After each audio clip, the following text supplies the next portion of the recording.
morning, students. Today we'll discuss Bohr's model of an atom. Niels Bohr also given a model of an atom, and this is the most successful model of an atom.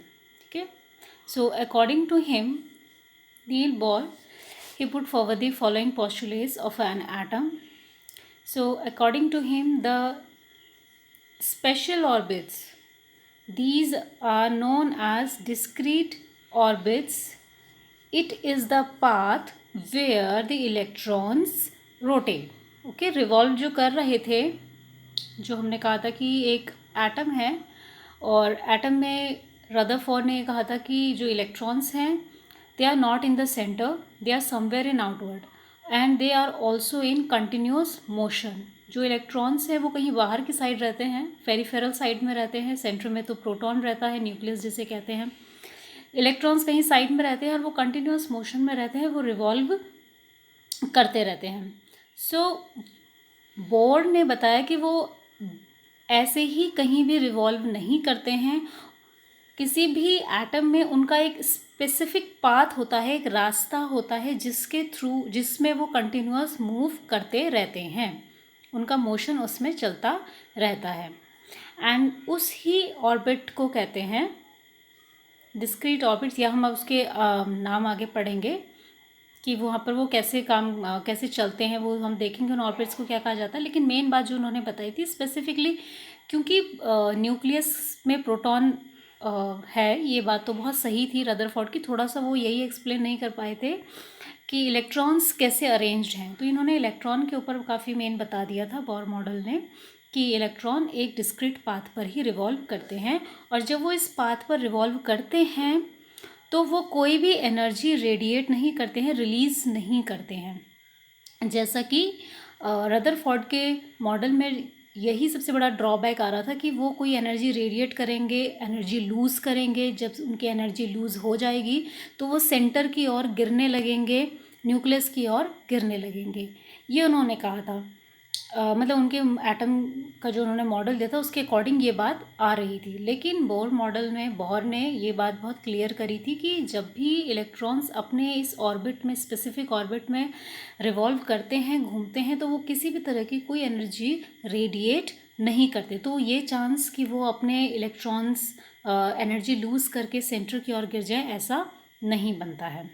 ठीक है, जो ये special orbits होते हैं इन्हें shells कहा जाता है या फिर एनर्जी लेवल कहा जाता है. तो आप यहाँ पर देखेंगे ये एक एटम है, उसका डायग्राम है. सेंटर में न्यूक्लियस है जिसमें क्या है, प्रोटॉन है, रदरफोर्ड ने बता दिया था. नील बोर के अकॉर्डिंग जो इलेक्ट्रॉन्स होते हैं वो इन शेल्स में, ये देखिए आप, एक पाथ है, एक रास्ता बना हुआ है अलग अलग, आप देखेंगे तो इन शेल्स में वो क्या करते हैं, इलेक्ट्रॉन्स रिवॉल्व करते हैं, ये उनका अपना एक रास्ता होता है. तो शेल को आप देखेंगे डिफरेंट नेम से भी हम रिप्रेजेंट कर सकते हैं, जैसे KLMN, या फिर हम इन्हें 1 2 3 4 के से भी रिप्रेजेंट कर सकते हैं. ठीक है, तो दीज ऑर्बिट्स और shells are may be represented by KLMN और बाय दी नंबर्स लाइक 1 2 3 4. तो ये डायग्राम आपने ड्रॉ करना है. इसके बाद जो बहुत इम्पॉर्टेंट चीज़ आई थी वो थी न्यूट्रॉन्स की डिस्कवरी. हमने इससे पहले जो 2 सब एटॉमिक पार्टिकल्स पढ़े थे वो है प्रोटॉन एंड इलेक्ट्रॉन. नेक्स्ट जो आई थी वो आई थी न्यूट्रॉन की डिस्कवरी हुई थी कि जो एटम है वो 2 पार्ट्स में नहीं या 2 स्मॉलेस्ट पार्टिकल्स में नहीं बल्कि 3 स्मॉलेस्ट पार्टिकल्स में फर्दर डिविजिबल होता है, प्रोटॉन, इलेक्ट्रॉन और लास्ट है न्यूट्रॉन. ओके, तो उसके बारे में थोड़ा सा आपने लिखना है कि 1932 जेम्स चैडविक डिस्कवर्ड, यहाँ डिस्कवर्ड के बाद आपने लिखना है न्यूट्रॉन, ये जो यहाँ पे लिखा हुआ है discovered neutron which had no charge. Neutron में कोई चार्ज नहीं होता. हमने देखा प्रोटॉन में पॉजिटिव चार्ज होता है, इलेक्ट्रॉन में नेगेटिव चार्ज होता है, न्यूट्रॉन में किसी तरीके का कोई चार्ज नहीं होता.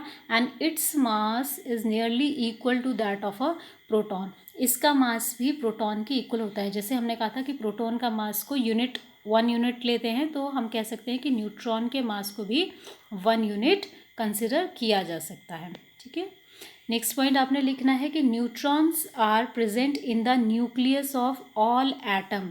ये भी कहाँ प्रेजेंट रहते हैं, बिल्कुल प्रोटॉन के साथ यहाँ न्यूक्लियस में प्रेजेंट रहते हैं। तो अब हम कह सकते हैं कि न्यूक्लियस में प्रोटॉन और न्यूट्रॉन प्रेजेंट होते हैं और इस न्यूक्लियस के चारों ओर शेल्स रहते हैं।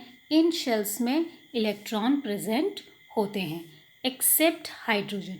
केवल एक हाइड्रोजन है जिसमें न्यूट्रॉन नहीं होता है, बाकी सभी एटम्स में न्यूट्रॉन प्रेजेंट होता है। पॉइंट नंबर 3 आपने लिखना है, इन जनरल हटा दीजिएगा। A neutron is represented as N. Neutron को एन के थ्रू रिप्रेजेंट कर सकते हैं।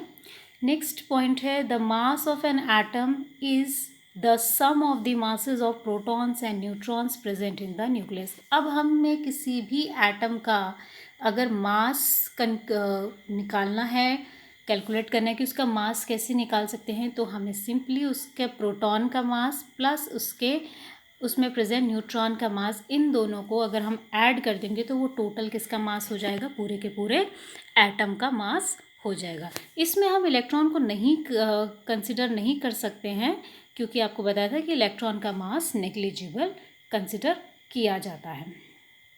ठीक है, तो ये आपने न्यूट्रॉन के बारे में और बोर के मॉडल के बारे में आपने ये सारा कॉपी में करना है।